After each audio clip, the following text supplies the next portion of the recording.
While powerful men in the private sector have very publicly lost their jobs over these accusations, public leaders in both parties faced with similar accusations often keep theirs, from Senator Al Franken to Representative John Conyers to President Trump.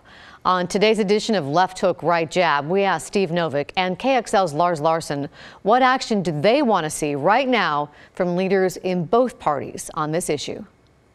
Well, I'll start off by saying that, first of all, we should see the exit from the United States Congress of John Conyers of Michigan. Conyers is a mess. They've had to pay out sexual harassment claims, and the money's been paid from taxpayer dollars. So let me give you a specific suggestion that would clean up a lot of Congress, even if it wouldn't go after some of the other sexual misbehavior that we're seeing elsewhere in society.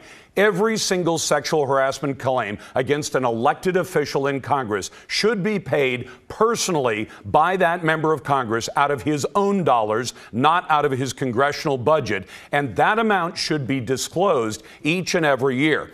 If that happens, it means that when members of Congress are accused and they agree to a settlement, that the settlement has to be disclosed to the public and the money has to be paid out of their own pockets. Steve, I think that's the thing that would make the biggest difference for victims and also for taxpayers who don't want to pay for the nonsense created by the likes of John Conyers.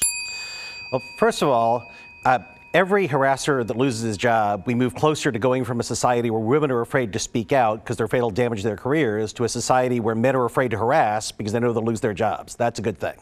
I think politicians need to remember that the government is a big employer, and the word should go out to every government department that if women step forward, then they will be believed, they will be supported, they will be valued. I really regret that when I was at the city, I knew the city had some good policies on paper. I didn't take steps to make sure that the policies we had were the best, most enforceable policies. I also think that Franken should resign, Conyers should resign, and Donald Trump should acknowledge that he was telling the truth when he bragged about assaulting women, and the women who accused him were telling the truth, and he should resign.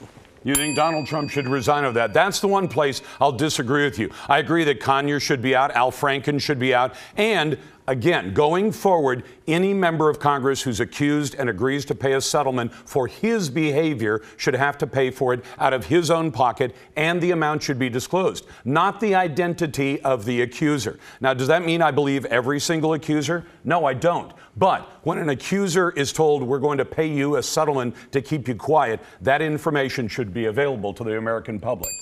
See, Lars, you said a couple of weeks ago that you believe at least some of the women have accused Trump. If the President of the United States, a self-confessed abuser, stays in office, it's hard to say that we as a society are taking this issue seriously.